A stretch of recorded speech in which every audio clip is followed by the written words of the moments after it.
하나님 말씀 오셨습니다. 하나님 말씀 갈라디아서 2장 16절 말씀, 신약성경 304페이지입니다. 신약성경 304페이지 갈라디아서 2장 16절 말씀. 찾으셨으면 304페이지입니다. 갈라디아서 2장 16절 말씀 찾으셨으면 제가 봉독하겠습니다. 사람이 의롭게 되는 것은 율법의 행위로 말미암음이 아니요 오직 예수 그리스도를 믿음으로 말미암은 줄 알므로 우리도 그리스도 예수를 만나니 이는 우리가 율법의 행위로서가 믿나니 이는 우리가 율법의 행위로서가 아니고 그리스도를 믿음으로써 의롭다함을 얻으려 함이라. 율법의 행위로서는 의롭다함을 얻을 육체가 없느니라. 아멘. 시간 하이데베르크 요리문답 우리 제2부 구속에 관하여 의롭다 하심에 관하여 라고 하는 부분 제23주일을 살펴보도록 하시겠습니다. 오늘 59문부터 61문까지 보시도록 하겠습니다. 59문. 이 모든 것을 믿는 것이 당신에게 어떤 유익을 줍니까? 답. 그리스도 안에서 나는 하나님 앞에 의롭게 되며 영원한 생명의 상속자가 됩니다. 자, 이 모든 것을 믿는 것. 네. 이 모든 것을 믿는 것이 당신에게 어떤 유익을 주는가? 이 모든 것을 믿는다는 것. 여기서 언급하는 이 모든 것이라고 하는 부분은요, 7주일부터 22주일까지 우리가 언급했던 이 사도신경의 내용을 얘기합니다. 자, 우리가 여기서 좀 한 가지 좀 생각해 볼 필요성이 있습니다. 우리가 사도신경을 매 주일마다 우리가 고백을 하는데, 우리는 이 고백 가운데서 우리는 과연 유익을 기대하는가? 그리고 우리는 어떤 유익을 기대하며 사도신경을 고백하는가? 우리가 이 부분에 대해서 좀 생각을 좀 많이 해볼 필요성이 있습니다. 왜냐하면 주일 예배 때마다 전국적으로 사람들이 다 사도신경을 고백을 하지만 사도신경을 고백하면서도 이 사도신경을 왜 해야 되는지, 그리고 이 사도신경이 우리에게 어떤 유익이 있는지를 염두에 두지 않고 사도신경을 고백하는 교회들이 태반입니다. 그러니까 이게 뭘 의미하냐 하면 얼마나 우리에게 주어진 종교 예식이 위선화되어 버렸고 그리고 아무 기대감도 없이 예배하는가에 관한 문제입니다. 그런데 여러분, 그것이 바로 하나님께 대한 신성 모독이고요, 그것이 하나님께 대한 범죄입니다. 우리가 하나님을 예배하는데 그 예배를 하는 것에 대해서, 여러분, 예배할 때는 그 예배에 대한 기대감이 있어야 되는 것 아니겠습니까? 그리고 내가 하나님을 예배한다고 했을 때 우리는 어떤 태도를 가져야 되냐면 정말 하나님을 영화롭게 하고 정말 하나님을 기쁘시게 해드리겠다라고 하는 그런 마음가짐으로 예배에 참여해야만 합니다. 지금 제가 우리 교회에서 이제 세계관 교육을 계속적으로 하는데, 세계관 교육에서 제가 이제 계속 요번에 이제 주로 많이 강조하는 게 뭐냐면 what, why, how에 관한 부분을 통해서 우리가 어떻게 사고해야 되는가에 관한 부분을 제가 계속 강조하고 있습니다. 근데 what, why, how 이 문제는 사실은 트리비움 교육의 그 과정이거든요, 사실은요. 그러니까 문법, 논리, 수사라고 하는 부분을 사실은 what, why, how라고 하는 이런 관점으로 우리가 또 바꿔서 얘기할 수 있는 거죠. 그렇다고 한다면 항상 우리가 던져야 되는 질문이 그거 아닙니까? 요번에 이제 배웠던 것이 가정에 관한 부분에 관해서 우리가 배웠는데, 가정에 관해서 우리가 배운다고 한다면 가정 생활을 어떻게 할 것인가에 관해서 알려고 하기 이전에 우리는 가정이 무엇인가에 관한 부분부터 먼저 접근해 들어가야 되는 거죠. 그게 논리적으로 맞잖아요. 근데 이제 문제가 뭐냐면, 가정을 이룬다고 하는데, 많은 젊은 사람들이 결혼해서 가정을 이룬다고 하는데 물어보는 거예요. 가정이 뭔데? 그런 사람들이 그런 거죠. 그럼 가정이라는 게 뭐 결혼해서 한 두 남녀가 결혼해서 한 가정을 이루고 뭐 그런 거 아니에요? 뭐 애매모호하게 이렇게 얘기하죠. 근데 이번에도 이제 가정이란 무엇인가에 관해서 얘기하는데 이게 사실은 위키백과라든지 뭐 국어 사전이라든지 그렇게 보면 되게 짤막합니다. 가정에 관해서 언급하고 있는 부분이. 근데 실제로 성경이 가르치는 가정에 관한 개념은 굉장히 복잡하고 굉장히 깊습니다. 그러니까 적어도 우린 그리스도인이잖아요. 우리가 그리스도인이라고 한다면 가정이 무엇인가라고 하는 부분을 염두에 두고 가정을 우리가 이끌어가야죠. 가정 생활을 해야 되는 것 아니겠습니까? 계속 가정이 무엇인지도 모르면서 가정 생활한다는 거예요. 그래서 맨날 우리 가정 왜 이 모양인지 모르겠어. 뭐가 이 모양이에요? 가정이 뭔지도 모르는데. 그렇지 않아요? 가정이 무엇인지 알고 그리고 난 다음에 그러면 우리는 가정을 왜 주셨는가에 관한 질문을 던지고, 그렇죠? 그리고 그 가정을 그 다음에 어떻게라고 하는 그 실용적인 문제, 실천적인 문제에 가지고서 고민을 해야 되는 거죠. 자, 우리가 이 사도신경도 그렇습니다. 사도신경을 매주마다 합니다.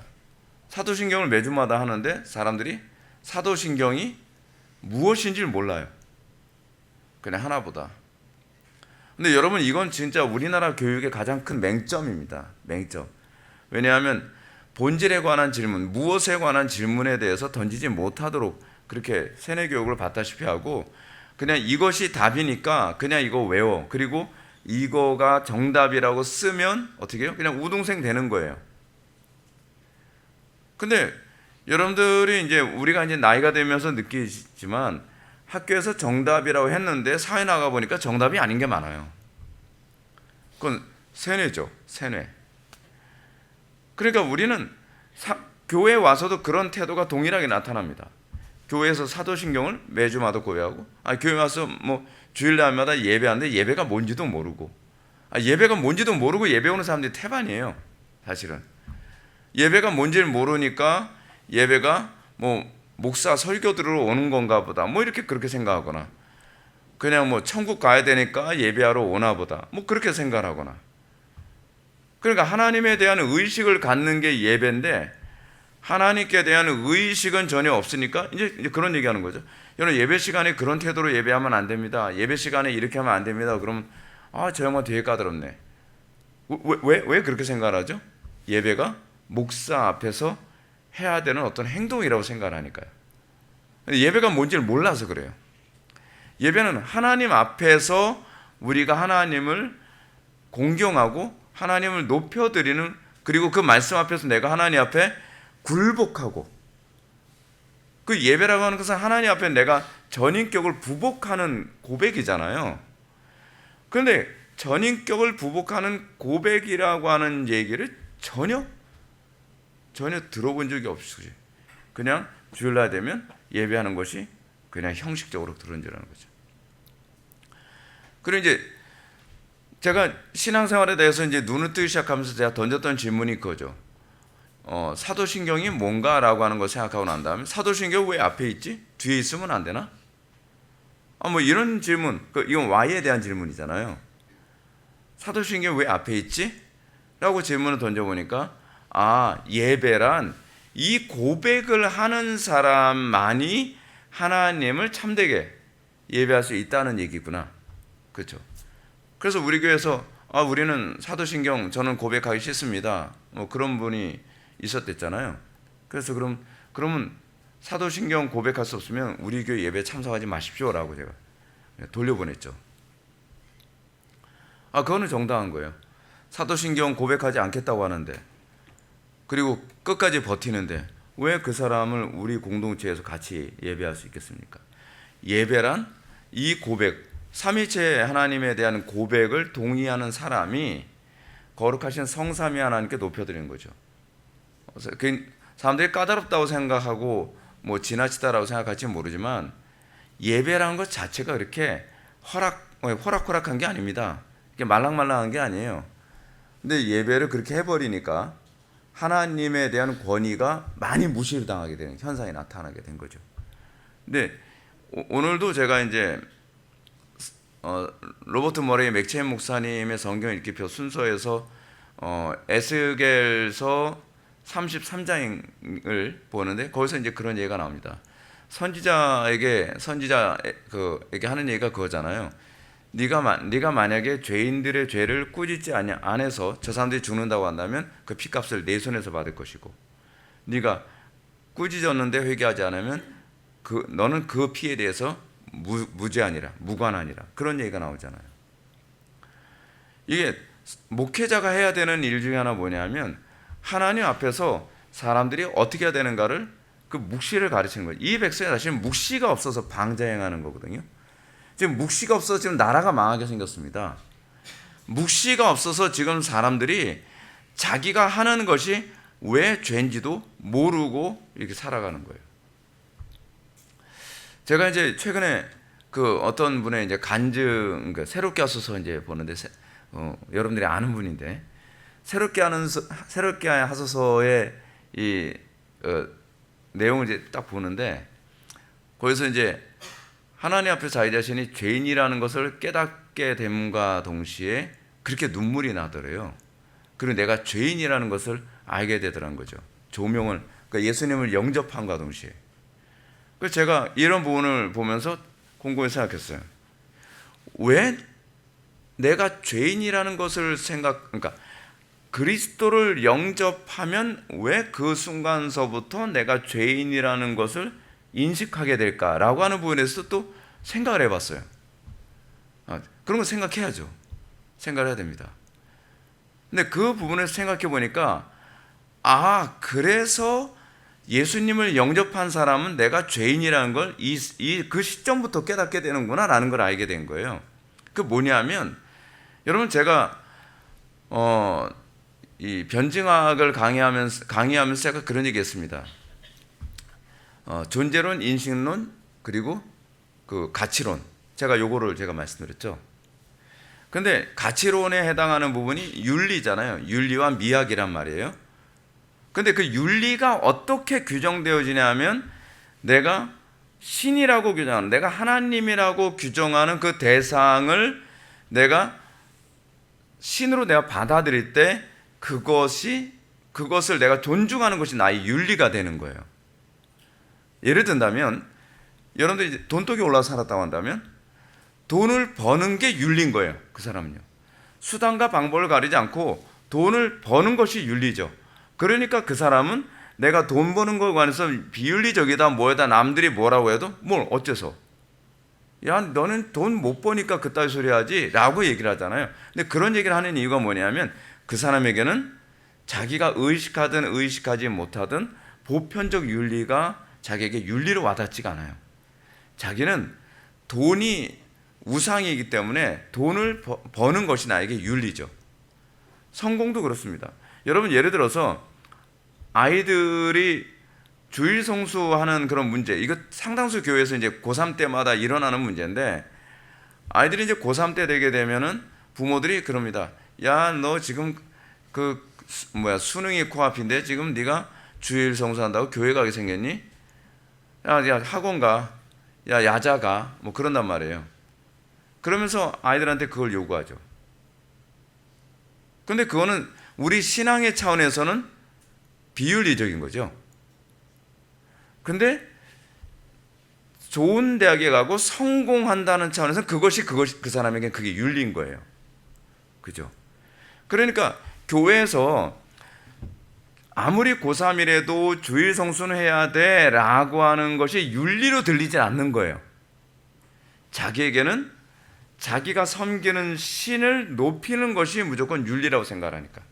그래서 교회에서 그것이 죄다라고 얘기했을 때 이것을 동의할 수가 없게 되는 거죠. 자, 그러면 이거죠. 예수님을 믿고 하나님을 나의 유일하신 전능자로, 나의 구주로 내가 인정함과 동시에 왜 죄가 죄로 보이기 시작하느냐? 성경이 가르치는 율법이 나의 윤리의 기준이 되기 시작된 거예요. 그것이 기준이 되고 나서 보니까 다른 게 윤리가 아닌 거로 보이기 시작을 하는 거죠.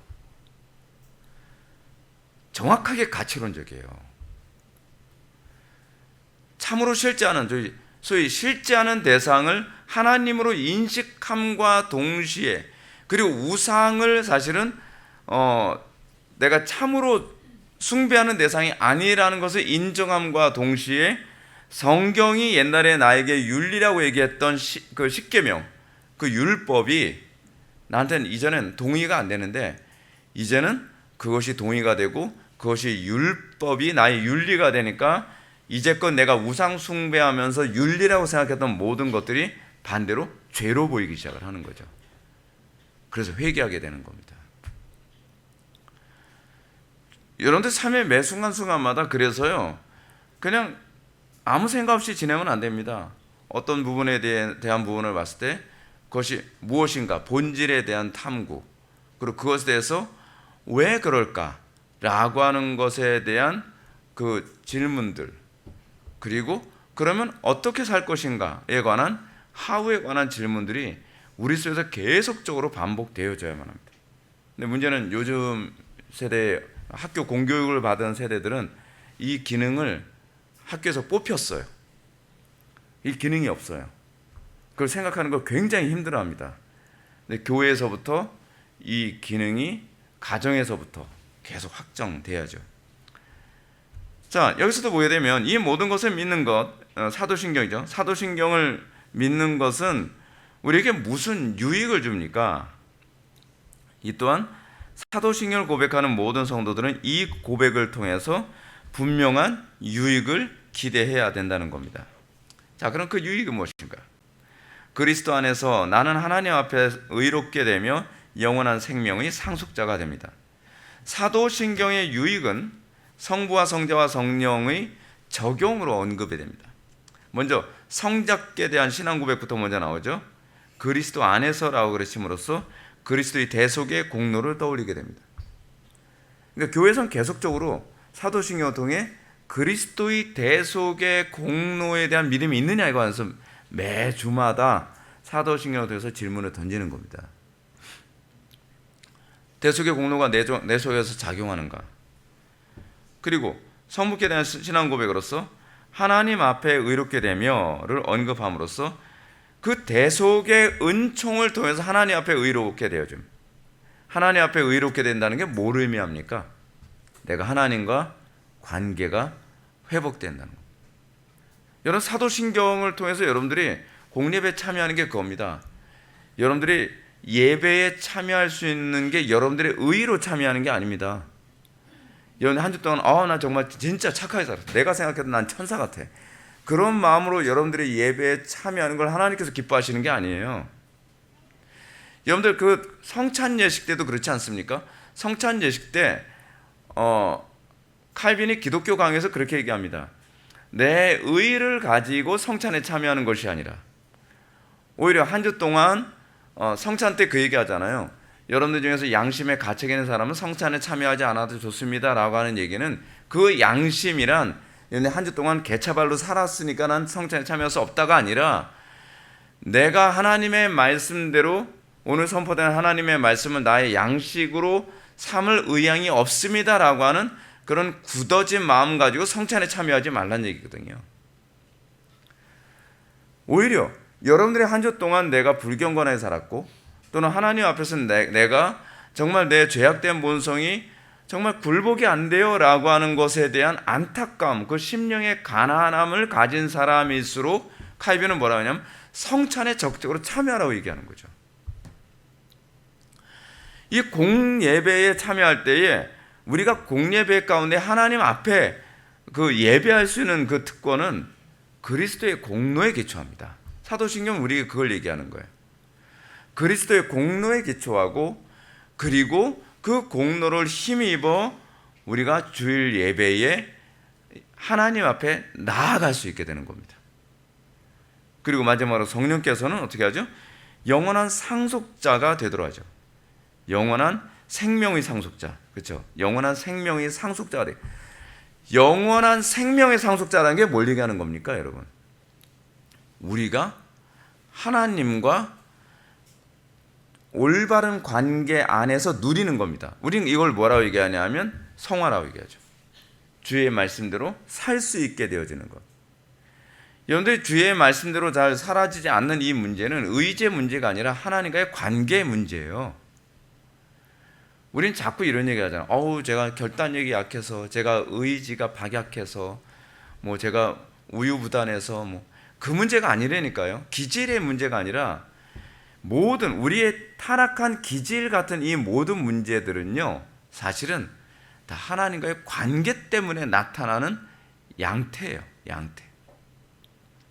예를 든다면 뭐 어떤 사람은 몸이 안 좋으니까 두드러기로 나타날 수도 있고, 어떤 사람은 몸이 안 좋으니까 열로 나타날 수 있고, 어떤 사람은 몸이 안 좋으니까 기침으로 나타날 수 있고, 뭐 그런 어떤 이 병증에 대한 양태가 달라지잖아요. 사람들마다 다르죠. 반대로 이것처럼 우리의 삶 속에서 우리가 주의 말씀대로 살지 못하게 되어지는 여러 가지 양태가 나타나는데 그 사람마다 다른 것 뿐이에요. 근데 항상 성경은 원인을 뭐라고 얘기하냐면 죄라고 얘기해요. 하나님과의 관계 문제라고 얘기하는 거예요. 그럼 여러분들 삶의 문제, 저는 뭐 우유부단해서, 아니 우유부단한 게 아니라 죄 문제라니까요. 저는요 의지가 박약해서, 의지 문제가 아니라 죄 문제라니까요. 제가요 뭐 인내력이 부족해서, 아니 그건 죄 문제예요. 모든 것이, 죄라고 하는 것은 모든 것이 하나님과 관계 문제라는 얘기예요. 관계 문제. 그래서 여러분들이 은혜 받고 나면 달라지는 게 뭡니까? 열매를 맺잖아. 저는 굉장히 우유부단하다고 생각했는데 열매가 맺어져요. 저는 의지가 약하다고 생각하는데 열매가 맺어져요. 그 열매가 맺어진 건 나에게서 원인이 있는 게 아니에요. 관계거든요. 하나님과 관계가 회복됐기 때문에 나타나는 거예요. 하나님과 관계가 회복되니까 감정도 달라지고, 하나님과 관계가 회복되어지니까 내 의지력도 말을 들기 시작하는 거죠. 그걸 우리는 뭐라 해요? 변화된 의지라고 얘기하잖아요. 그리스도 안에서 이 열매가 나오는 것이지 나에게서 나오는 게 아닙니다. 그래서 우리가 이 공로를 나에게서 찾으면 그것이야말로 하나님 앞에 굉장히 불교한 거죠. 이 모든 공로가 오로지 그리스도 안에 있다는 것. 그래서 여러분들이 부족할수록 하나님의 은혜는 더 선명하게 나타납니다. 감사할 문제죠. 제60은 당신은 어떻게 하나님 앞에서 의롭게 됩니까? 답. 오직 예수 그리스도에 대한 참된 믿음으로만 됩니다. 비록 내가 하나님의 모든 계명을 크게 어겼고 단 하나도 지키지 않았으며 여전히 모든 악으로 향하는 성향이 있다고 나의 양심이 고소하지만 하나님께서는 나의 공로가 전혀 없이 순전히 은혜로 그리스도의 온전히 만족해 하심과 의로움과 거룩함을 선물로 주십니다. 하나님께서는 마치 나에게 죄가 전혀 없고 또한 내가 죄를 짓지 않은 것처럼 실로 그리스도께서 나를 위해 이루신 모든 순종을 내가 직접 이룬 것처럼 여겨주십니다. 오직 믿음은 마음으로만 나는 이 선물을 받습니다. 자, 질문. 당신은 어떻게 하나님 앞에서 의롭게 됩니까? 첫 번째, 오직 예수 그리스도에 대한 참된 믿음으로만 됩니다. 성경에 항상 관심 갖는 게 뭐냐면 의롭게 됨이거든요. 근데 근데 이 의롭게 됨이 내가 생각하는 의로움이 아니라 하나님 앞에서 의로움이에요. 하나님께서 나를 의롭다고 인정해 주시는 의거든요. 그 여러분들이 항상 관심을 가져야 되는 게 뭡니까? 내가 얼마나 도덕적으로 살았고 나는 남들이 볼 때에 얼마나 의롭다고 봐주느냐. 남들이 봐주는 게 아닙니다, 여러분. 이 땅에서 여러분들 이제 좀 혼란스러울 수 있는 게 이게 있습니다. 이 땅에서는 우리가 의롭다, 불의하다라고 하는 걸 누가 판단하죠? 주로 사람들이 판단하죠. 주변 사람들이. 그러다 보니까 사람들이 하나님께서 나를 어떻게 판단하실까라고 하는 생각은 잘 안 하고, 이게 바로 이제 하나님에 대한 신전의식, 코람데오가 없는 사람들에게 나타나는 특징이죠. 다른 사람들이 나를 의롭다가 봐주기를 그것만을 주로 생각하면서 자꾸 외식으로 빠지게 되지 않습니까? 그래서 하나님께서 기뻐하시는 일을 하기보다는 사람들이 나를 칭찬해주는 쪽으로 자꾸 가고 싶어하는 거죠. 그래서 외식된 사람들은요 고난이 없어요. 예수님께서 말씀하신 것처럼 거짓 선지자들에 관해서 그렇게 말씀하시죠. 모든 사람들이 너희를 칭찬하거든 화 있을진저 옛 거짓 선지자들이 그랬느니라 라고 말씀하시죠. 하나님께서 하시는 칭찬은 그리스도 안에서 얻은 그 의 안에서만 우리가 칭찬을 받을 수 있죠. 하나님의 칭찬은 오로지 그리스도로 말미암음이니라 라고 얘기하고 있지 않습니까? 사도 바울이 얘기하는 것처럼 이 땅에 사는 모든 사람들은 의롭지 못합니다. 근데 여러분, 이거를 의식하는 게 굉장히 중요합니다. 이게 의식이 안 되면 그리스도께 대한 의지와 믿음의 삶이 안 나옵니다. 사도 바울이 얘기하는 것처럼 모든 사람이 죄를 범하였으면 하나님의 영광에 이르지 못하였더니 라고 얘기하고 있죠. 하나님 앞에서 의로운 인생이 없습니다.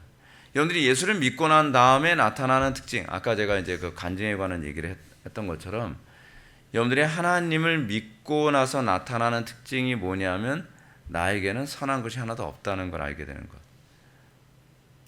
나에겐 의의가 없다는 것을 알게 되는 것.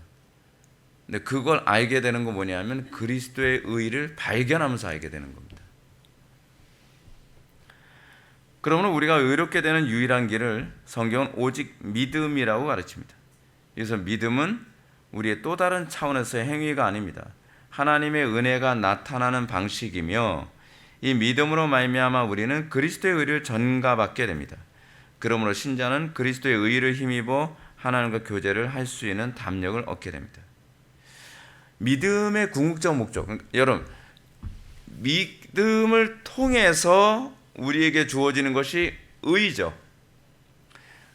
그리스도의 의가 우리에게 전가됨으로 말미암아 우리가 의롭게 됩니다.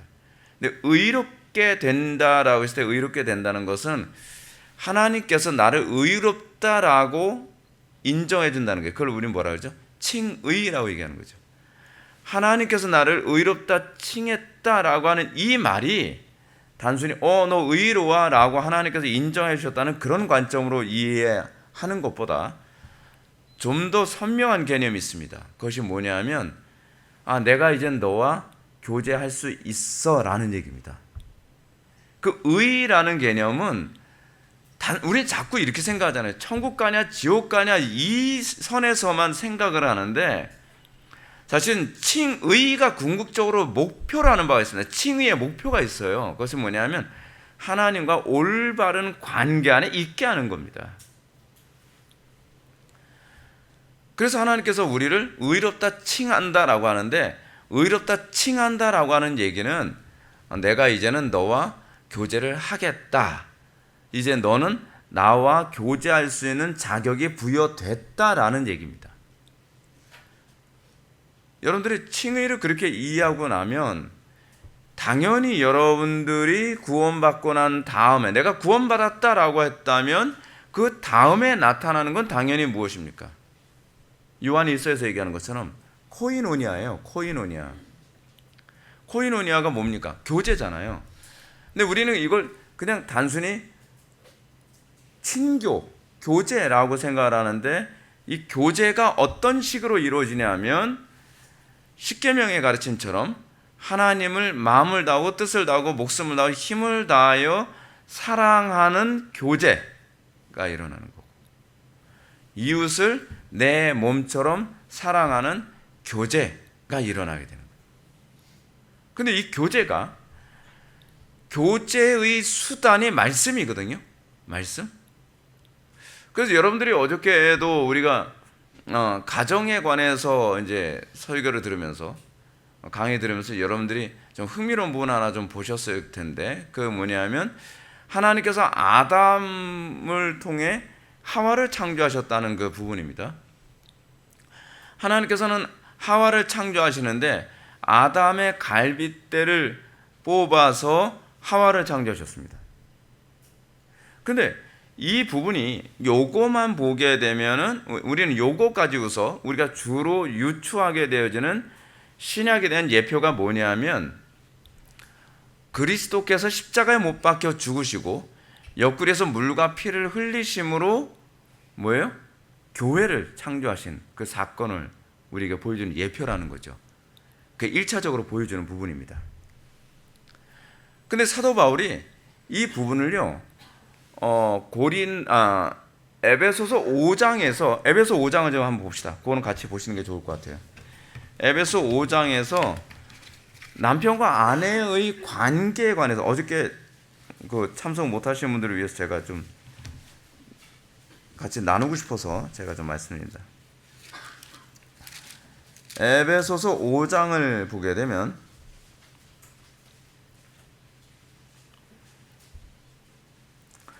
먼저 이 5분부터 한번 좀 얘기를 좀 해볼게요. 에베소서 5장 19절부터 보시게 되면 시와 찬송과 신령한 노래들을 서로 화답하며 너희의 마음으로 주께 노래하며 찬송하며 범사의 우리 주 예수 그리스도의 이름으로 항상 아버지 하나님께 감사하며 그리스도를 경외함으로 피차 복종하라. 피차 복종하라. 이 피차 복종하라라고 했을 때에 남편과 아내가 서로 어떤 관계라는 겁니까? 서로 복종하는 관계. 근데 서로 복종하는 관계인데 문맥에서 보게 되면 저 봐, 성경이 가르치고 있잖아. 당신의 남편에도 나한테 복종해야 된다니까 라고 하는 그 얘기가 아니에요. 여기에서 얘기하는 피차 복종한다는 것은 복종의 대상이 그리스도예요. 남편과 아내가 서로에게 복종하는 것이 아니라 남편과 아내가 그리스도께 복종함으로 서로가 복종하는 그런 관계예요. 하나님의 말씀, 예를 들어서 여러분 그런 얘기 자주 듣거든요. 우리 교회에서도 이제 성도들이 서로 부부간에 막 서로 갈등하고 뭐하고 내가 오르네 네가 오르네 막 그러다가 예배에 딱 참석했는데 저는 뭐 그 부부싸움을 뭐 때문에 했는지 모르잖아요. 부부싸움 한지도 모르고 여러분들이 굉장히 안 싸운 것처럼 얼굴 표정하면서 딱 이렇게 오잖아요. 근데 설교 끝나고 나서 얘기하는 거예요. 어머 오늘 그 목사님이 우리 부부싸움 했던 내용 다 나왔네. 근데 내 말이 맞지? 라고 딱 얘기해요. 맞네. 그럼 어떻게 되는 거예요? 피차 복종하는 거죠. 하나님의 말씀이라고 하는 기준 앞에서 서로가 복종하는 거예요. 1라운드 아내 이김. 그래서 2라운드 했더니 남편이 이김. 근데 그게 이기고 지고의 문제가 아니라 하나님 말씀 앞에 피차 복종하는 거예요. 그래서 여러분 그리스도인들이 말씀이 아니면 부부간의 갈등을 해결할 방법이 없어요. 그냥 계속 평행선이에요. 남편과 아내가 사실은 영촌이잖아요. 그러다 보니까 서로 동등한 위치 같은 상태다 보니까 그렇거든요. 그건 뭐 이 정도만 얘기하죠. 근데 남편과 아내를 그렇게 얘기하면서 뭐 다 거두절미하고 하나님께서 왜 아내를 남편의 갈비뼈를 뽑아서 아내를 창조하셨는가라고 했을 때에 1차적으로 그리스도와 교회의 관계를 설명하기 위한 것이다 라고 하는 부분이 32절에 나오죠. 32절 이 비밀이 크도다 나는 그리스도와 교회에 관하여 말하노라. 남편과 아내 관계가 뭐라고요? 남편은 그리스도를 예표하고 아내는 교회를 예표하는 관계라는 거예요. 근데 여기서 그래서 제가 말씀드리려고 하는 게 이겁니다. 하나님께서 남편에게 아내를 사랑하라 라고 명령할 때에 그 명령의 방식이 뭐냐면 꽃을 든 남자가 되라는 얘기가 아니라는 거예요. 우리는 이 본문의 문맥적 흐름은 염두에 두지 않고 거 봐 남편이 아내 사랑해야 된다 그랬잖아. 그럼 알았어. 그러면 이제 퇴근할 때마다 뭐 장미꽃 한 송이 들고 오든지 뭐 로맨틱한 분위기 만들어 준다든지 그 얘기가 아니라는 거예요. 이렇게 얘기하고 있죠. 28절 이와 같이 남편들도 자기 아내 사랑하기를 자기 자신같이 할지니 자기 아내를 사랑하는 자는 자기를 사랑하는 것이라 누구든지 언제나 자기 육체를 미워하지 않고 오직 양육하여 보호하기를 그리스도께서 교회에게 함과 같이 하나니. 아내를 사랑하는 것을 뭐라 얘기합니까? 양육하여 보호하는 것. 왜 양육하고 보호하는 것이라고 얘기하는가 라고 했을 때 그리스도께서 교회를 사랑한 방식이 그거라는 거예요. 그렇죠? 그리스도께서 교회를 사랑할 때 어떻게 사랑합니까? 진짜 속 무지하게 새기는데 그 아내를 끊임없이 아내된 교회를 끊임없이 가르치고 훈육하고 인내하고 그러면서 보호하고 양육해 가면서 그러면서 어떻게 해요? 그리스도께 복종하는, 그리스도를 머리로 여기는 관계로 발전해 가도록 하는 거예요. 그래서 하나님께서 남편들에게 여자들과 다르게 남자들에게 이성을 더 강화시켜 주신 이유가 그래서 그래요. 그래서 가정 안에서 남편의 신앙이 굳건하게 서 있어야만 가정이 하나님의 영광이 더 선명히 나타나는 가정이 되게 창조하셨고요. 그래서 교회 안에서 여자는 잠잠하고 남자들만 목사와 장로와 그리고 안수 집사가 되게 하신 이유가 거기에 있는 거예요. 그 구조 안에 있기 때문에 그런 겁니다. 그 구조 안에. 그렇다고 한다면, 자, 제가 아까 좀 더 앞에서 하던 얘기로 돌아갑시다. 친교, 그리스도 안에서의 친교와 사랑이라는 걸 우리 얘기하다 여기까지 온 거거든요. 기억나시죠? 근데 제가 신기해요. 이렇게 멀리 와도 생각이 잘 나요. 그리스도와 친교를 한다고 했을 때 우리는 그 친교를 어떻게 생각하죠? 그냥 내가 봉사 많이 하고 내가 뭔가 찬양 많이 하고 그것이 친교라고 생각을 하잖아요. 근데 그게 아니라 하나님의 말씀대로 내 삶에 적용해서 하나님을 영화롭게 하는 것이, 그것이 코이노니아라는 거예요. 하나님의 말씀을 정확하게 알지 못하면 코이노니아가 되지 않아요. 나는 하나님하고 교제한다고 생각을 하는데 하나님은 그걸 교제라고 생각하지 않는다는 거죠. 그래서 궁극적으로 그리스도의 의의를 전가받음으로 신자는 그 의의를 힘입어서 아버지 하나님과 교제 나누고, 아버지 하나님과 교제 나눔이 이웃과의 사랑으로 교제 나눔, 그걸 코이노니아라 그랬죠. 그 코이노니아가 이루어지는 것은 항상 그래서 뭘 통해서? 말씀을 통해서. 말씀에 대한 정확한 이해를 통하지 않으면 하나님과의 관계가 깊어지지가 않습니다. 우린 기도 많이 해야 하나님께 깊어지는, 물론 기도 많이 해야 되죠. 근데 하나님의 의도, 성경에 게시되어진 하나님의 의도를 정확하게 알고 하나님의 뜻대로 순종할 때라야만 그것이 코이노니아예요. 그리고 그 안에서 이웃을 사랑하는 것. 예를 들어서 여러분, 남편이, 아까 제가 아내를 사랑하는 문제에 관해 제가 말씀드렸는데, 남편이 여기서 얘기하는 것처럼 양육하여 보호하기를 그리스도께서 교회에게 함과 같이 하는 것이 바로 하나님과 교제하는 방식이에요.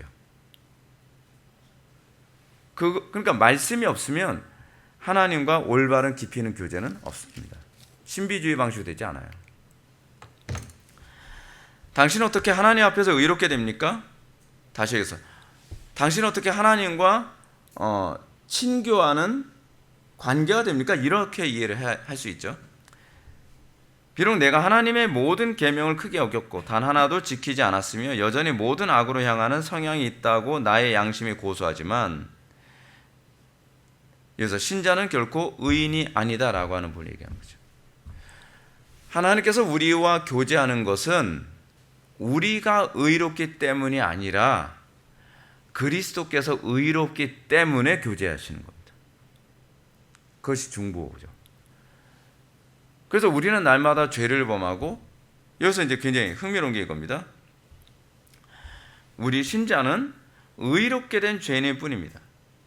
믿음으로 그리스도의 의에 참여했다고 해도 우리는 여전히 계명을 크게 어기고 단 하나도 지키지 못한다는 것을 인식합니다.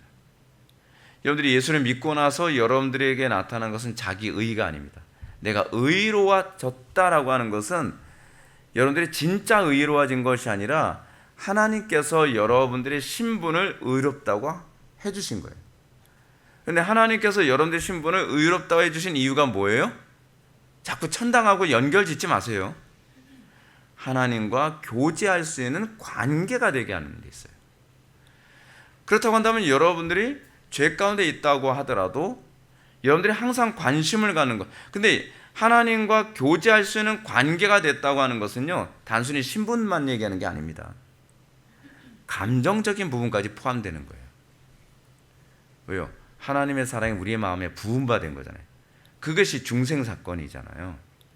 그래서 신분적으로는 의롭게 됐고요, 하나님과 교제할 수 있는 합법적 권한을 갖게 된 거고요. 또 심정적으로는 하나님의 사랑이 우리 마음에 부어졌기 때문에 이제 하나님을 사랑할 수 있게 된 거예요. 자, 우리가 하나님을 사랑할 수 있는 마음이 있는데 합법적 권한을 부여받지 못하면, 신분을 부여받지 못하면 사랑할 수 있어요, 없어요? 없죠. 근데 하나님께서는 우리로 하여금 하나님을 사랑할 수 있는 마음만 주신 것이 아니라 하나님을 사랑할 수 있는 신분적인 권한도 주셔서 예수를 믿고 난 다음에 우리에게 나타나는 것이 뭐냐면 하나님을 마음을 다하고 뜻을 다하고 목숨을 다하고 힘을 다하여 사랑하는 관계 안에 있게 되는 것이죠. 그럼에도 불구하고 우리는 항상 내가 부끄러운 죄인이라는 것을 의식하고, 그래서 심령이 가난하죠. 더 하나님을 영화롭게 하지 못하는 것, 더 하나님을 사랑하지 못하는 것, 더 하나님을 기쁘시게 하지 못하는 것, 더 하나님께 온전히 순종하지 못하는 것에 대한 안타까움이 있죠. 그리고 여전히 악으로 향하는 성향에 대해서 나의 양심이 계속 고소하죠. 그래서 우린 불편하죠. 그럼에도 불구하고 우리가 하나님께 나아갈 수 있는 것은 그리스도의 의로 옷 입었기 때문입니다. 그래도 주님께서 우리를 받아주시는 거죠. 여러분들이 죄졌다고 해서 하나님 나 안 받아주실 거야 라고 생각하는 건 교만입니다. 우리가요, 죄를 안 졌다고 생각하는 그때도 우리는 여전히 죄인이에요.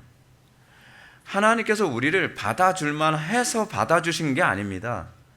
내가 오늘 좀 착하게 살았으니까 오늘 나 좀 받아주겠지. 그래도요, 50보 100보예요. 하나님께서 보시기엔 여전히 그냥 죄인인 겁니다. 근데 그리스도로 옷 입었기 때문에 그리스도의 의의를 힘입어서 그냥 개차발처럼 살았어도 그래도 넌 내 아들이잖아, 뭐 그거잖아요. 여러분, 우리가 이걸 입양의 양자의 영이라고도 얘기를 하니까 이 양자의 영의 관점에서 한번 생각해 봅시다. 어떤 아이를 양자로 입양을 했어요. 입양을 했는데 입양을 한 이 아이가 착하게 살 때는 내 새끼고 좀 못되게 순종 안 할 땐 내 새끼가 아닌 겁니까? 아니요, 그거하고 아무 관계가 없어요. 하나님과 우리와의 관계가 그렇습니다. 하나님과 우리와의 관계가, 우리가 어찌되었든요, 우리는 그냥 입양된 거예요. 우리가 자격이 있어서 입양된 게 아니라 하나님께서 우리를 자녀로 삼아 주신 거예요. 의롭다 해주신 거죠. 그래서 우리가 좀 부족해도 그래도 내 새끼고, 우리가 좀 순종 좀 해도 그래도 내 새끼고, 그런 겁니다. 우리가 하나님의 자녀된 것엔 내 공로가 1도 거기에 개입이 될 여지가 없어요. 우리가 그것을 알고 나면 우리가 하나님 앞에서 우리의 삶이 어떤 태도로 나와야 되겠습니까? 나 같은 사람을 양자로 삼아주셨으니 그 은혜 어떻게 갚을까? 갚지 못하죠. 근데 조금이라도 더 갚고 싶은 빚진 자 의식을 가지고 살아가게 되는 거죠. 그 마음을 우리에게 주신 겁니다. 그래서 양심의 고소를 한번 봅시다. 나의 양심은 내가 하나님의 계명을 모두 어겼다고 고소합니다. 이게 우리가 중생과 동시에 우리의 마음속에 생기는 양심의 고소거든요. 두 번째, 하나님의 계명 가운데 단 하나도 지키지 못했다고 고소합니다. 또 세 번째로, 나의 양심은 여전히 모든 악으로 향하는 성향이 있다는 것을 고소합니다. 이 모든 것에 대해 그리스도께서는 보혜사로서 우리 죄에도 불구하고 변호해 주시죠. 보혜사가 뭡니까? 변호해 주시는 영이잖아요. 그렇죠? 파라클레토스, 옆에서 얘기해 주는 분. 파라라고 하는 말이 옆에서라고 하는 전치사거든요. 클레토스, 말하는. 그래서 옆에서 말하는 분. 그래서 변호사라는 의미도 갖고 있어요. 우리가 죄인인데 그리스도께서 변호사가 되셔서, 그리스도께서 파라클레토스고요. 성령님을 다른 보혜사라고 얘기하잖아요. 그래서 두 분이 다 파라클레토스예요. 두 분이 다. 성령님은 다른 파라클레토스죠. 그래서 우리는 죄인이지만 그리스도께서 당신의 의로 우리를 변호해 주시기 때문에 우리가 죄인임에도 불구하고 그의 지성소에 들어갈 담력을 얻는 거죠. 히브리서의 말씀처럼. 그래서 여러분들이 뭐 하루 동안 좀 불경건하게 살았어도 여러분들이 하나님 앞에 기도하러 나갈 때요, 부끄러워하거나 뭐 그럴 필요 없습니다. 사단은 끊임없이 정죄하거든요. 여러분들의 양심에 그 참소를 하잖아요. 계속 참소를 합니다. 여러분, 그 사탄이라는 단어 있잖아요. 사탄이라는 단어가 그 히브리어입니다. 원래 히브리어인데 사탄이라는 말의 의미가 뭐냐면요, 적대자라고 하는 뜻이에요. 적대자. 그러니까 고유명사가 사실 아니에요. 그러니까 우리를 끊임없이 대적하는 대적자거든요. 그 사탄은 어떻게 하든지 우리로 하여금 계속 그것에 대한 죄책감을 느끼게 하기 위해서 하나님과의 관계를 계속 깨뜨리려고 애를 쓰는 거죠. 야, 너 같은 놈이 무슨 기도를 해? 너 같은 놈이 어떻게 예배에 나갈 수 있어? 너 같은 놈이 어떻게 하나님의 존전에 나가니? 근데 우리는 한 번도 내 의로 하나님의 존전에 나간 적이 없어요. 우리는 하나님의 존전에 나갈 자격이 원래 없거든요. 우리는 매번 착하게 살았든 못되게 살았든 그것과 관계없이 우리는 그리스도의 의로 아버지께 나갔기 때문에 여러분들이 항상 어떤 삶을 살았냐와 관계없이 그리스도의 의를 힘입어 아버지께 나가는 그런 태도를 견지할 수 있기 바랍니다. 마귀한테 속으면 안 됩니다. 하나님께서는 나의 공로 없이 순전히 은혜로 그리스도의 온전히 만족케 하심과 의로심과 거룩함을 선물로 주십니다. 우리에게 만족케 하심과 의로움과 거룩함은요, 선물입니다. 우리의 공로 때문에 아닙니다. 여러분들이 좀 더 성화됐다고 해서 여러분들의 공로가 아니고요. 여러분들이 뭔가 뭐 봉사 많이 했다. 여러분들 제가 신앙생활하면서 가장 그 우려하는 게 뭐냐면 항상 교만입니다. C.S. 루이스도 이제 그런 얘기를 하죠. 교만이야말로 가장 사단을 닮은 것이다. 그와 아울러서 아우구스티누스도 그렇게 얘기하죠. 첫째도 겸손이요, 둘째도 겸손이요, 셋째도 겸손이다. 그런데 하나님께서 하나님의 일에 우리를 사용하시기 전에 왜 하나님께서는 우리를 철저히 바닥으로 이렇게 떨어뜨리는지 아십니까? 우리를 바닥으로 떨어뜨리시는 이유가 뭐냐면 우리가 하나님의 사역을 위해서 이렇게 하다 보면 높아지거든요. 높아지게 됐을 때 교만이 들어오지 않도록 만들기 위해서입니다. 그래서 철저히 바닥을 치게 만드세요. 그러니까 이 다윗과 사울의 차이가 뭐냐면 사울은 겸손하게 바닥을 치는 과정이 없이 왕이 되니까 나중에는 하나님보다 더 높아지려고 하는 그런 교만함이 들어가면서 인생이 완전히 박살이 나버리고 말죠. 근데 다윗은 진짜 바닥에서부터 시작하잖아요. 목동에서부터. 요셉도 완전 바닥에서부터 시작하죠. 자기 자신이 얼마나 초라하고 아무것도 아닌 존재인가에 대하여 철저히 겸손하게 만드시고 난 다음에 때가 되면 높이시는 겁니다. 그래서 여러분들 무조건 높아지려고만 하지 마십시오. 하나님 앞에 낮춰짐과 겸손함이라고 하는 그 마인드를 소유하고 난 다음에 높아져야 부작용이 없습니다. 그 가운데서도 목이 고든 사람처럼 행동하지 않죠. 그리스도를 믿음으로 얻는 유익은 여기서 멈추지 않습니다. 그리스도께서는 당신의 의로움과 거룩을 선물로 주십니다. 그리스도께서는 우리가 받을 심판만 만족시킨 것이 아니라 당신의 의를 우리에게 옷 입혀 주심으로 여전히 죄로 향하는 본성이 있음에도 불구하고 성부께 의롭다 선언을 받게 하고요. 그리고 거룩한 삶에 대한 열망을 갖도록 만듭니다. 내가 진짜 거듭난 사람인가? 내가 진짜 하나님의 생명이 내 속에 들어왔는가를 알 수 있는 것은 내가 끊임없이 그리스도의 거룩을 사모하고 더 열망하게 되느냐에 관한 문제입니다. 오히려 내가 얼마나 많은 것을 했냐라고 하는 것 때문에 우쭐해지기보다는 내가 더 하나님을 영화롭게 하지 못했다라고 하는 것에 대한 탄식이 앞서는 것이 그것이 아주 안전한 신앙의 상태입니다.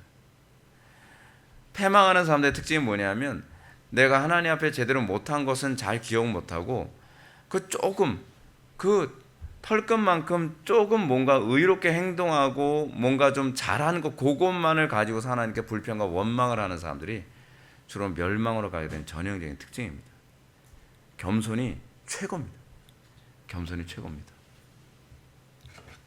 61문 당신은 왜 오직 믿음으로만 의롭게 된다고 말합니까? 답 나의 믿음에 어떤 가치가 있어서 하나님께서 나를 받으실 만한 것은 아니며 오직 그리스도의 만족케 하심과 의로움과 거룩함만이 하나님 앞에서 나의 의가 됩니다. 오직 믿음으로만 이 의를 받아들여 나의 것으로 삼을 수 있습니다. 당신은 왜 오직 믿음으로만 의롭게 된다고 말합니까? 오직 믿음에 대한 오해 먼저 좀 풀어야 될 것 같습니다. 항상 또 던지는 질문이 있죠. 믿음이 뭡니까? what에 관한 문제. 저는 이해가 안 돼요. 신앙생활은 몇십 년 했다고 하는데 믿음이 뭔지를 물어보면 그냥 믿는 게 믿음이지 뭐 굉장히 날라리처럼 가볍게 얘기를 해요. 아니 믿음으로 의롭게 되어진다고 했을 때의 믿음의 본질이 무엇인가에 대해서 좀 고민을 해봐야 되는 것 아니겠습니까? 믿음이라고 하는 단어 이해하는데 저는 시간이 굉장히 많이 걸렸거든요. 도대체 믿는다는 게 뭘까? 믿는다는 게. 사람들이 성경을 읽으면서 가장 오해하는 부분이 바로 믿음입니다. 믿음을 우리 방식으로 이해하는 가장 대표적인 것 중 하나는 지적 수용이죠. 나 진화론 안 믿고 그래 창조론 믿어. 나 예수님께서 나를 위해서 십자가 못 박혀 돌아가신다는 걸 믿는다니까. 그리고 난 뭐 예수님 뭐 물이 걸으셨다, 뭐 홍해바다 가라 다 믿어. 근데 그 믿는다는 것을 지적 수용과 이게 혼돈을 하고 있어요. 혼돈을. 믿는다고 한다면 믿는다고 하는 것은 성경이 가르치는 믿음이라고 하는 것은 이겁니다. 1차적으로는 좀 더 먼저 설명 다 합시다. 두 번째 오해는 믿음을 다른 방식의 행위라고 생각하는 겁니다. 믿음을 일종의 공로로 이해하는 거죠. 이걸 신율법주의라고 얘기합니다. 신율법주의. 내가 믿었으니까 구원을 받는 거다. 그러니까 내가 믿어졌으니까, 더 정확하게 얘기한다면. 그러니까 믿음이 일종의 공로가 되는 거예요. 내가 믿었으니까 당연히 구원받죠. 나 영접기도 했으니까 당연히 구원받는 거 아니에요. 내가 믿어줬다니까요. 근데 성경이 가르치는 믿음은 공로의 반대 개념입니다. 은혜의 개념이. 그러니까 믿음이라고 하는 것은요, 은혜의 또 다른 표현이에요. 그래서 이 성경의 가르침은요, 참 흥미롭게도 믿을 수 없는 내용들로 가득해요. 믿을 수 없는 내용, 우리의 이성으로나 우리의 경험으로는 믿을 수 없는 내용으로 가득한 이유가 뭐냐면 그 믿음이 나에게서 나오는 것이 아니라는 것을 반증해 주기 위해서인 거예요. 에베소서 2장 8절부터 9절 보면 너희는 그 은혜로 인하여 믿음으로 말미암아 구원을 받았나니 뭐래요? 믿음으로 말미암아 구원을 받았어요. 근데 이것은 너희에게서 난 것이 아니요 나에게서 나오는 것이 아니라는 거예요. 내가 믿어줘서 되는 문제가 아니에요. 하나님의 선물이라 행위에서 난 것이 아니 이는 누구든지 자랑하지 못하게 하려 합니다. 그리고 마지막 오해, 믿음은 무율법주의라고 생각하는 거예요. 믿음은 공로가 아니고 행위가 아니니까 일단 믿었으면 행위하면 관계없죠. 그럼 어떻게 해요? 우리는 이제 막 살아도 된다고 생각하는 또 다른 오해, 무율법주의가 나타나는 거죠. 그럼 믿음이란 우리에게 무엇입니까? 우리는 믿음이 어떤 식으로 주어집니까? 여러분, 믿음이라고 하는 부분에 관해서 생각했을 때 믿음이라고 하는 것은요, 하나님께서 우리의 마음에 부어주시는 겁니다. 믿음과 관련해서 우리가 생각해야 되는 것 중에 아주 중요한 것이 뭐냐면 믿음으로 말미암아 하나님의 사랑이 우리에게 부어지는 것. 근데 믿음과 가장 많이 연결해서 얘기하는 것은 그리스도와 연합됨이거든요. 근데 그리스도와 우리가 연합되는 것이 우리의 힘으로 되는 것이 아니라 하나님의 은혜로 되는 거라는 겁니다. 그래서 여러분들이 정상적인 게 그거죠. 믿어지는 거죠. 아, 믿어져요. 근데 이런 거예요. 아예 애시당초부터 창조가 안 믿어졌던 사람들은 이게 믿어졌다는 건 이해가 되잖아요. 근데 모태신앙으로 자란 사람들은 내가 진짜 믿은 건지, 그렇지 않으면 내가 그냥 당연히 뭐 창조된 거지 뭐, 그냥 이렇게 생각하는 건지, 이게 혼란스러운 거예요. 근데 이 혼란스러움을 해결하기 위해 하나님께서 해주시는 선물이 있죠. 고난이죠. 네. 위기와 어려움 딱 닥침. 여러분, 믿음이라고 한다고 했을 때 그 믿음이라고 하는 것은요, 대상에 대한 믿음입니다. 하나님께 대한 인격적 신뢰란 말이에요. 근데 우린 하나님 믿어요, 예수님 믿어요 막 하는데 결국 그래, 그러면 네 아들 이삭을 바치겠니? 아니, 그건 안 되죠. 못 믿네. 내가 죽은 자 가운데서 다시 살릴 건 못 믿겠니? 그래서 아이, 그건 좀 그렇죠. 그럼 못 믿는 거네. 푸른 불 앞에 섰을 때 사드락과 메삭과 아벳느고가 신앙인가 아닌가를 던지는 질문이 그거 아닙니까? 우리는 말로는 얼마든지 그렇게 얘기할 수 있죠. 하나님만이 만군의 왕이요 주요 온갖 미사역으로 다 사용할 수 있죠. 그럼 주님께서 그런 거죠. 내가 만왕의 왕이고 만주의 주라며, 그러면 너 우상한테 절할래 안 할래? 아니, 그 하나님이 만왕의 왕이고 만주의 주는 건 인정하겠는데, 아니, 목숨이 왔다 갔다 하는데 이건 상황이 아니죠. 그럼 안 믿는 거네. 하나님께서 계속적으로 우리에게 그 미묘한, 나에게 정말 믿음인가 아닌가라고 하는 것에 대해서 계속적으로 질문을 던진다니까요. 근데 그 질문이 여러분들이 정말 하나님보다도 좋아할 법한 그 부분 가지고 저울질을 하시잖아요. 저울질. 그렇잖아요. 어떤 사람은 재물이 다른 거하고 못 바꿀 것 같고, 어떤 사람은 명예가, 어떤 사람은 자존심이, 성공이 막 다 그런 거죠. 목표의식. 저 같은 경우는 제가 원래 목표의식이 너무 강해가지고 목표의식이 이거에 잘 안 될 때는 막 진짜 미쳐버릴 것 같아요. 근데 그런 부분에 관해서 하나님께서 그걸 콕 집어서 건드리시는 거죠.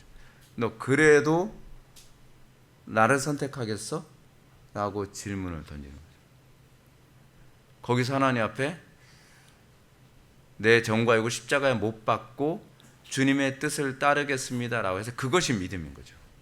그래서 믿음과 십자가가 같이 가요. 믿음과 십자가를 뗄 수가 없어요.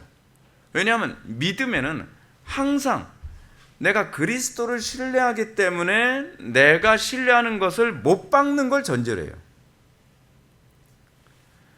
그래서 우리는 이것을 믿음이 이런 것이라고 생각할 때에 믿음은 당연히 윤리를 동반할 수밖에 없죠. 그렇죠?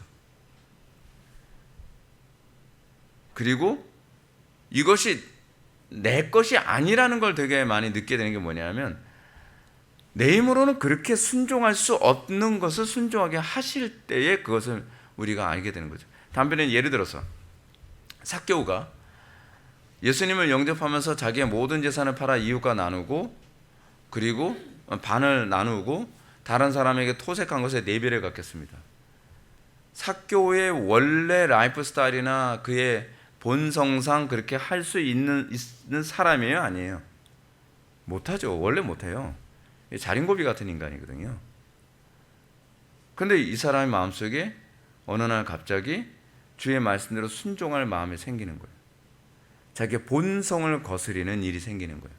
본성을 거스리는 그 자기의 욕심, 재물에 대한 욕심을 십자가에 못 박고 주님의 뜻을 따를 수 있는 마음이 생긴 거예요. 삭개오는 그러겠죠. 야, 이건 내 힘으로는 불가능한데, 나에겐 있을 수 없는 일인데. 그러면서 스스로는 내 속에 믿음이 들어왔구나 라고 하는 걸 알 수 있게 되죠. 그게 믿음이거든요. 그것이 믿음. 그랬을 때 예수님께서 뭐라고 말씀하십니까? 이도 아브라함의 자손이라라고 얘기하는 거죠. 그것이 믿음입니다. 그것이 믿음. 그래서 믿음은 공로가 아니고 믿음은 은혜로 주어지며 하나님께서 그리스도 안에 있는 의와 공로를 우리에게 부어주시는 통로일 뿐입니다. 은혜가 주어지는 통로예요. 채널이에요. 믿음이 좋다라고 하는 게 그거 아니겠습니까?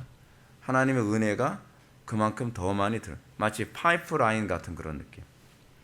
이 세상에 어떤 사람도 하나님께서 받으실 만한 공로를 가진 사람은 없습니다.